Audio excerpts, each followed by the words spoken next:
আমার স্বামী মেলা ঋণ করছে, সেই জন্য বাচ্চা বিক্রি করেছে। সহযোগিতা করতে পারেন, একটু সবাই একটু হেল্প করেন যাতে এই বাচ্চাটা বিক্রি না করে।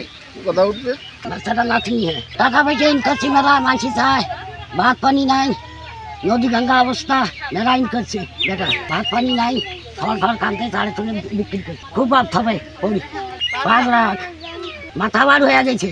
আচ্ছা, আমার বাচ্চা কই, আমার স্বামী ঋণের কারণে বিক্রি করেছে, আমি বাচ্চা বিক্রি করতে পারবো না।